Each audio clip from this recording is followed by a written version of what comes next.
On va nous piller nos technologies, et pour finir, si on ne trouve pas une solution, on pillera le matériel qu'il y a sur ce site. Ce que pour vous garantir, on ne peut pas garantir beaucoup de choses, c'est que de ce site, il ne sortira rien.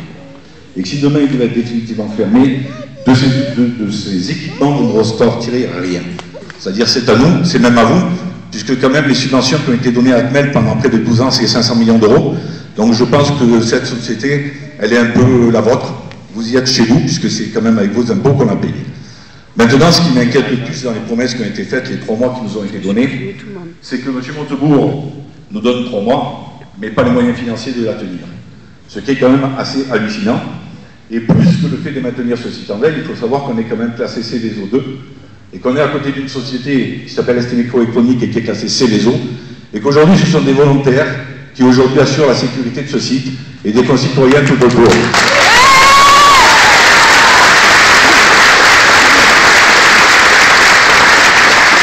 Donc je trouve qu'à tous les niveaux, l'attitude a été irresponsable de ce gouvernement, et je maintiens à le dire. De toute façon, j'ai toujours dit ce que je pensais, et on sait qu'on ne m'arrête pas, donc j'ai toujours parlé franc, et je dis ce que je pense. Deuxièmement, au niveau de la région, bien sûr qu'il faut s'engager, parce que si la microélectronique aujourd'hui, on va créer la maison de l'innovation, on a monté ce projet quand Elfoundry était debout. Maintenant qu'Elfoundry a disparu, qu'est-ce qu'il en restera? Nous étions dans les pôles sécurisés, dans le site PACA, il ne faut pas l'oublier, dans les Pridays, dans tout ça. Donc moi je pense que ça, si on veut vraiment parler, et je le disais, d'un sujet de métropole, c'est bien ça. Parce que si on n'y arrive pas, pour nous, c'est une image, ce sera métropole encore. Donc je pense qu'il faut aujourd'hui se battre pour défendre ses salariés, ce site, mais plus que ça. Il ne faut faire de cette entreprise un exemple. La France n'est pas une zone de non-droit où les entreprises étrangères peuvent se permettre de faire ce qu'elles veulent en toute impunité. C'est ça qu'il faut leur dire. Ce genre d'entreprise-là, on n'en veut pas sur le territoire. J'espère que ça servira d'exemple aux autres boîtes.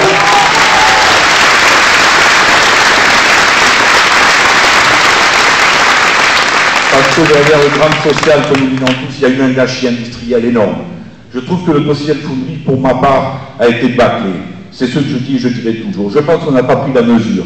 Et quand on nous demande aujourd'hui, encore une fois, de présenter des business plans qui tiennent la route, on en a présenté, nous, des business plans qui tenaient la route, on a été audité, ça tenait.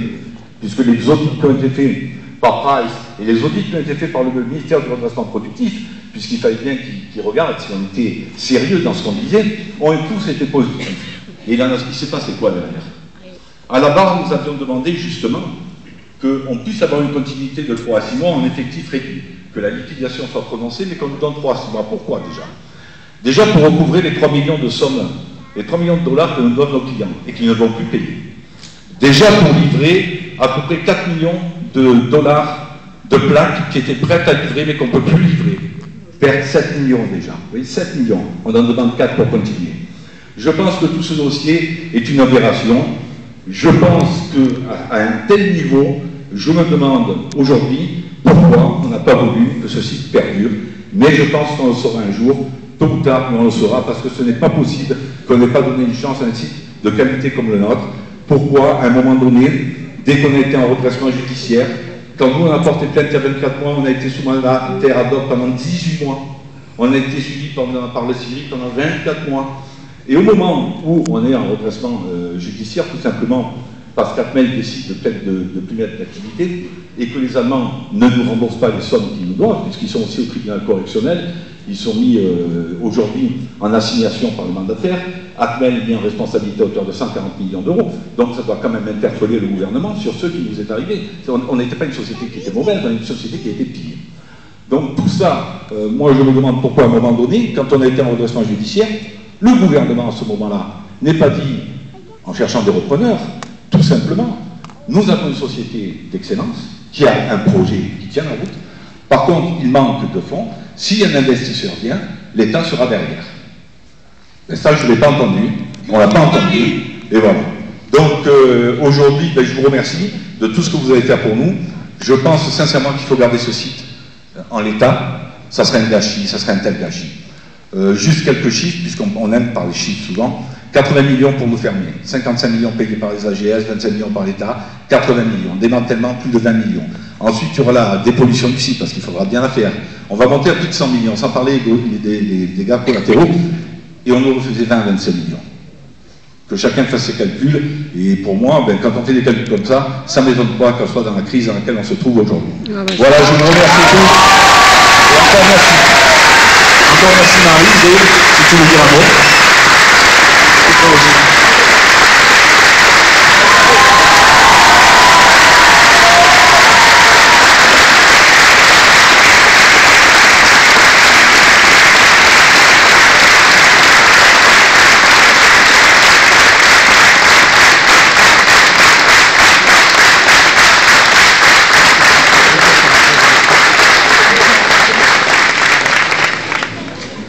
Bonjour à tous, j'occupe le poste de directeur de production dans l'usine de Fonderie.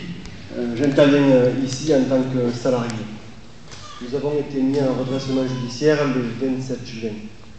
L'ensemble des salariés dont je fais partie avons travaillé durant les 6 mois. On n'a rien à nous reprocher, rien. L'ensemble des opérateurs, l'ensemble des techniciens, l'ensemble des cadres ont fait leur travail durant ces 6 mois et ont fait leur travail depuis que Atmel s'est installé en 1995. Le seul reproche qu'on peut faire aux gens, c'est d'avoir travaillé jusqu'à la fin. Fin novembre, juste pour la petite histoire, la Directe accorde le PSE, un plan de sauvegarde de l'emploi, un licenciement de 153 personnes pour maintenir 450 personnes sur site. Le 5 décembre, on reçoit une aide du CIRI, le Crédit Impôt Recherche, de 3 millions d'euros. Rien n'est envisagé par les salariés que cette entreprise va fermer. Rien. Dans le discours des managers dont je représente, nous avons toujours cru à la continuité de cette entreprise. Le 5 décembre, 3 millions d'euros est donné à Elfonderie. Le 19 décembre, la liquidation est annoncée. Le 26 décembre au tribunal, c'est la fin de la continuité de l'activité. Nous avons 17 000 tranches de silicium dans la FAB actuellement. Ça représente un montant de 9 millions d'euros que l'on ne peut pas vendre, sur lesquels nous avons des commandes. Ça, c'est le point factuel. Impossible de les travailler. On ne comprend pas. C'est une incompréhension et ça a été un couperet. 613 familles se retrouvent au chômage aujourd'hui. Merci beaucoup effectivement de ce soutien de la CPA pour maintenir en veille, et je dis bien en veille, on n'est pas du tout dans l'intention de continuer une activité, c'est juste manière de pouvoir garder cet outil de production dans un état plus que convenable. Juste pour vous donner un ordre d'idée, nous sommes 1000 fois plus propres qu'un bloc opératoire. À partir du moment où il y a une contamination, l'usine ferme et aucun repreneur, aucun acquéreur ne pourra racheter le site. Impossible.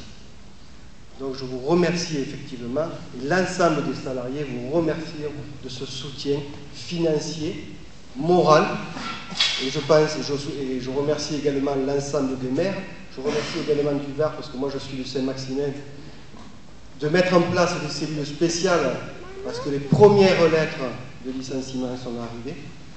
Donc ici, il ne faut pas oublier le soutien financier, il ne faut pas oublier le soutien moral aux familles, c'est quand même très important. Donc si possible, dans vos mairies, regardez ce qui peut être fait pour accompagner ces gens. Je pense que c'est excessivement important. Et je terminerai par un des points. Atmel s'est installé en 1995. La plupart des salariés ont entre 15 ans et 20 ans d'expérience et d'ancienneté dans cette usine. C'est un métier qui est propre. Retrouver de l'emploi dans la microélectronique, dans ce bassin, impossible. Ce qui veut dire que c'est forcément une reconversion. Et c'est très, très compliqué. Je vais juste terminer par rapport à une question qui a été posée en disant « et après ?» Après ces 3 mois, je rejoins le maire de Châteauneuf-le-Rouge. Tout ça, ça va dépendre du business plan. Si le business plan est solide, le financement pour aider cet acquéreur, l'argent sera disponible. À partir du moment où il y a un business plan qui est solide, ça passera. C'était juste le point que je voulais dire. Merci beaucoup.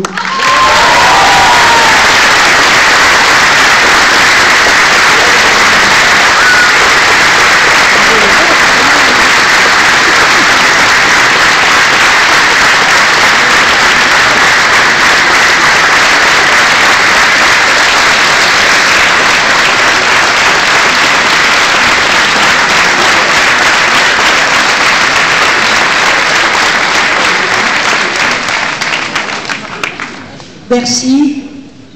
On a pu se rendre compte par les deux exposés